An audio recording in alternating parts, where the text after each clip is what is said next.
Hi everybody, it's Christopher here at the Chelonian Ranch, and today we're going to be feeding Sulcata tortoises.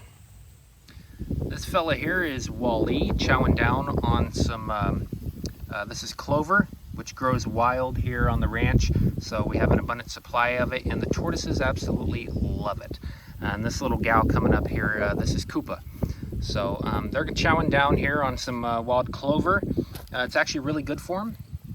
Now, these tortoises, they're called the Sulcata tortoise. The common name is actually African spurred tortoise. And they're called African spurred tortoise because back here on the hind legs, if you can see it, they actually have these little spurs. I don't know if you can see that or not. They have these little spurs, there it is, that come out of behind the back leg. So African spurred tortoise, but the scientific name is actually Centrochelys Sulcata. And these beautiful creatures actually, they hail from Africa, and the Sahara Desert is where their geographical range is. And these are actually the third largest tortoise in the world, only third to the Galapagos tortoise, which is the first one, and the second largest is the Aldabra tortoise, and then of course the Sulcata tortoises. Now, these by no means are not, these are not full grown at all. These are actually quite young. These are 14 pounds, and Koopa here is only about 5 pounds actually. So they're babies actually, still growing, only a few years old. And these guys actually get anywhere from 80 to 100 pounds. And I've even seen bigger than that. So these tortoises get really huge, which is the problem with people getting tortoises, because when they get them, they're these cute little hatchlings. Which is the issue with Sulcata tortoises, that when people get them, they're these cute little hatchlings, and people don't realize that they're going to grow really big really quickly. These tortoises pack on so much weight every single year.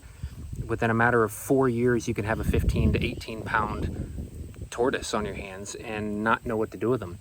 And so the enclosure we have is a very large enclosure here for them. We have a tortoise house for them, and I'll show you what that looks like. So here's their enclosure. It's a large one. They have a tortoise hide there that was donated by a local artist, Nick Turan. And we have different types of aesthetic amenities in here. So we have the wood logs, things for them to climb over.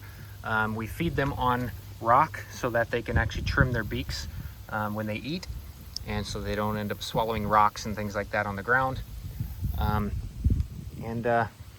More wood ornaments here. We have some live plants over there and stuff.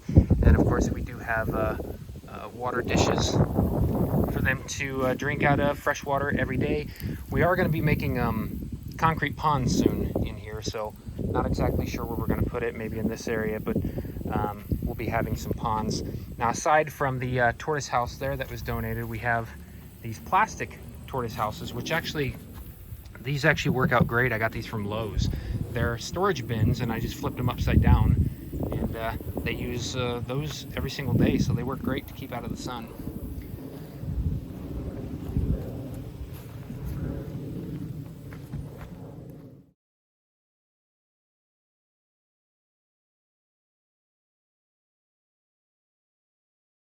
So the Sulcata tortoise is a walking machine. So where they come from, their geographical range of Africa and the Sahara Desert and the surrounding areas, these machines walk all day grazing on whatever grasses that they can find. And those grasses aren't very nutritious, which is why they graze all day. So they have to eat so much of it to get the nutrition that their bodies require. Now, here in captivity, that's where a lot of problems happen. So where we get a lot of pyramiding, growth that is too fast, because in tortoises, you want slow and steady growth for them to be healthy.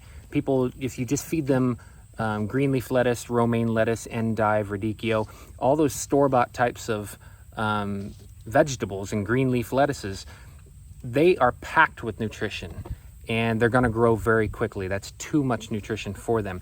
I only supplement green leaf lettuce and stuff mainly during the winter months when I bring them inside, but also during the summer I will supplement maybe once a week, but the rest of the time they eat the grass here in the enclosure, and then I feed them clover and dandelion greens and things like that. So dandelion greens and clover, types of thistle, those are actually going to be beneficial for your tortoise because they're nutrient rich plants, but not as much as the store-bought stuff. So it's good. So those weeds and grasses and things like that is what they need, because they're gonna, and they will keep your enclosure mowed down all day. So as you can see, the enclosures here, the grass isn't very tall, so because they keep it down all day.